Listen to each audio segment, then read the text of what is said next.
Hello, I'm Michael Hjerth from Stockholm, Sweden. I cannot be in Krakow, so Jacek asked me kindly to answer a few questions. So, what attracted me to solution focus in the beginning, and what keeps attracting me, was the combination of simplicity, creativity, elegance, and minimalism. There are few elements involved in solution focus, but how you use them and how you think about them requires a lot of skill, a lot of awareness, a lot of attention to detail. To me, it's a very rational, intellectual, honest, and transparent way of working where everything is on the surface and everything is changing constantly. And there is also no Keynote, no definitive description of correct or incorrect practice. And this requires you to be an active co-creator uh, with your clients and with your colleagues. This is something I like a lot. When I started, my main difficulty in a way, was to convince my psychology professors that I wasn't just a bad case of oppositional defiancy disorder. Solution focus itself came sort of natural for me after been struggling to make sense of traditional psychoanalytical stuff. Training I had at the university, I read thousands of pages on psychoanalysis, but I could sense there was something wrong aesthetically and scientifically with psychology. So I went into philosophy, did a lot of stuff there, and when I found solution focus and similar ways of working, it was just a liberation. From then on, it was a lot of hard work, but hard work is more of a challenge than a difficulty. There were several things that were helpful and supportive in the beginning for me. Firstly, being in a creative and supportive work environment with colleagues and co-explorers. And we were working with a team behind a one-way mirror, which is fantastic. Although I'm not sure it makes that much of a difference to clients, but it does, sure does help the growing therapist. Secondly, paying very close attention to clients, how they talk, how they respond, ideally consulting them about your work. And thirdly, when I just started, I read interview transcriptions aloud as if they were drama scripts, paying attention to not just the questions themselves, but the questions as responses to something the client just said or done. So the flow is more like client answer results in a therapist response in the form of a question, not the other way around. And paying attention to small details in language and stuff like that. In my current work, there are many things that are helpful, but I'd like to give confusion a better name.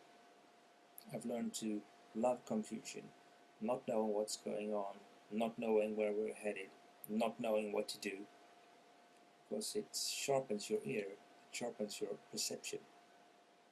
And in a sense, confusion is the mother of all knowledge. If you're not confused, you don't ask questions, and if you don't ask questions, you won't find anything new.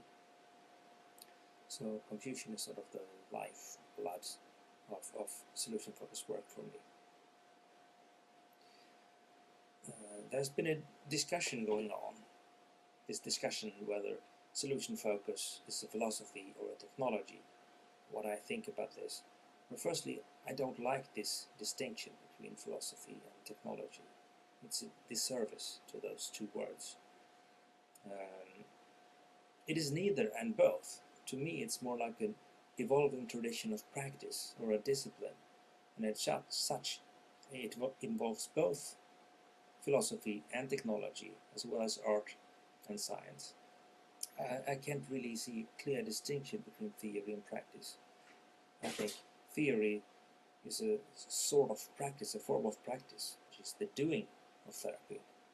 And regarding solution focus as a disciplined practice makes much more sense to me. There are instances, however, I think philosophy, in a sense philosophy, and technology could be useful, this distinction. In training purposes, for training purposes, I draw a distinction between philosophy, tools, and skills. The philosophy is about what we are trying to do, the purposes of questions. For example, the miracle question.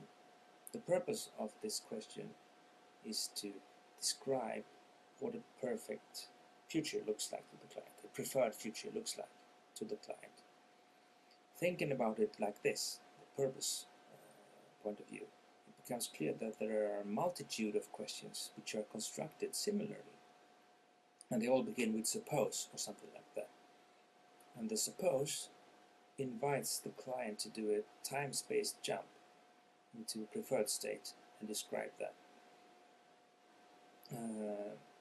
For example, suppose this meeting is useful for you. What would be different afterwards? That's the short scale time-space jump, or it's a long scale one. Suppose we meet when you're very old and you look back on your life. What would you be most proud of? Or a jump to a different world. Suppose a miracle happened, etc. And all those questions follow the same pattern. Suppose, followed by a space-time jump. And this kind of thinking, philosophy in this sense, a way of thinking, makes it clear that questions or tools in themselves are not solution-focused. It is what we do with them that makes them solution-focused. As tools, I consider things like scales, miracle questions, exceptions questions, and so forth. And it's important to remember that a tool is not the same as its application. A hammer is not the same thing as carpentry. You use a hammer to build a bookshelf. A pot and a stove is not cooking. You use them to cook. So when people see solution-focused as too technical, it's because they have confused the tools with the craft. And to look at the tools separately makes it easier to train yourself. Because when you learn music, for example, it makes sense to learn scales, chords, work on separate phrases, intonation and stuff like that. So it's helpful for training. The skills are those small language skills, words, silences, listening skills, intonation, awareness, perception skills. And very importantly, the skill of constructing questions as responses to what the client says or does, rather than just repeating questions from a list of pre-formed stuff you have in your head or on paper. The miracle question, in this sense, is not really a question, it's a response to the client wanting the world to be different. And if there's no search for difference, the miracle question makes absolutely no sense. So, to look at the skill separately also makes training yourself easier. It makes the artful part of it clear. For example, it took me a couple of years to master the phrasing and timing of the question, what's better? Which seems like a simple thing to do. But there's a lot of small skills involved in it. So solution focus practice for me is the skillful use of philosophy thinking, tools and skills as an integrated system. A lot of people have given a lot of attention to the philosophical backgrounds of solution focus. And could there be any benefits of that to therapists, clients or trainees? Well, yes, but not in an obvious way, because I don't think that philosophy in itself is that important. For me, philosophy has been useful as a training and in being skeptical, being critical, and in clear thinking. Philosophy is not a system of knowledge for me. It's a systematic way of looking at and exploring knowledge. I like the fact that philosophy is never finished. It's more like a continuous discussion and exploration. And I hate it when people see Wittgenstein as a source of knowledge, as a reference point, as a foundation for something. And I think Wittgenstein would have hated that too. Philosophy, to me, makes a point. Look at this. Have you considered this angle? Have you noticed that this makes no sense? And this skeptical and critical practice is good for everybody in all sorts of situations, including solution focus, because it wakes you up. It makes you see and hear and think. Do I try to avoid being academic or theoretical? Well, yes and no, because I think that good thinking is not necessarily the same as academic thinking. To me, good, clear thinking is just good, clear thinking. Just involve yourself in a discussion with a small child and you see that they can be amazingly clear and smart, and they have no academic training. They watch, they observe, and they ask themselves questions. So being academic is using academic lingo and upholding an artificial distinction between thinking and doing. Because I think that thinking is doing, in a way. I think you can be as intellectually advanced as you like, as long as you keep your language simple and clear and avoid the lingo. So clarity is my solution to not being too academic. I often get questions about whether it's better to be pure solution focused, or could or should we combine solution focused with other stuff. I really don't like the idea of pure solution focus, since it implies that there is an unclean, dirty solution focus. And this makes it sound more like a religion or a faith. But I think I'm pretty pure SF, and that is because I like it like that, not because it's necessarily better. You can be 100% solution focused, or 50, or 10, it's all fine. To me, solution focus proceeds one question at a time, like in AA, where you are sober one day at a time. So 100 questions are not better than one single question.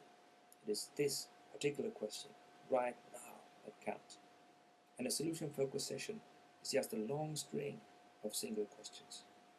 And if not all questions are solution focused, big deal, do as much or as little as you please.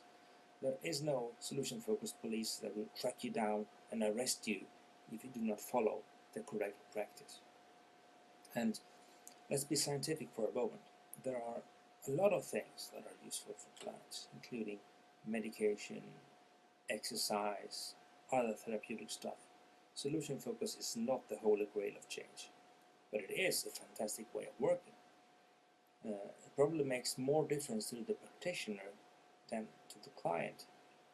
And for me, the combination of practicability, intellectual honesty, creative exploration, and client focus is unbeatable. But there are many things that fit just fine with solution-focused work. You can use tools from other approaches and use them in solution-focused ways. For example, stuff from behavioral tradition works just fine. It's not the tools, but how you use them that's important. My best advice to those starting out with solution focus is, first, don't take it so seriously, be playful about it. And then, do a few things carefully and many times, rather than many things sloppily and a few times. Start with the parts of solution focus that fits best for you, that evokes your curiosity, your desire to explore. Then work with those elements a lot, and the rest will follow. So if scaling questions attract you, ask those as much as you can. Don't worry too much about that you're not doing the whole thing. If you want to be a writer, you don't start by let's write War and Peace Part 2. You start by writing anything, notes, letters, whatever. If you want to play music, you don't start by learning a Beethoven piano sonata. You start by learning a few chords, melodies, and then you practice. Then you do it. To master anything takes about 10 years. And when you master it, you realize that you don't master it at all and need 100 more years. So be simple and be stringent and be playful would be my advice to beginners. I'm gonna give any advice to those who are advanced, who think they're advanced. Well, I would say, don't worry about it. It will pass. It's a phase that we all go through, and soon you will find yourself a beginner again. Bob Brosman, one of my favorite musicians, once said that I started playing guitar as a kid. I had one lesson, and I'm still having it. So, having the beginner's mind basically would be my advice. So, at this point, all I want to say is have fun, stay awake, and question everything and everyone. Nothing is holy. And remember the 3 C's: be caring, be creative, and be confused. Have fun,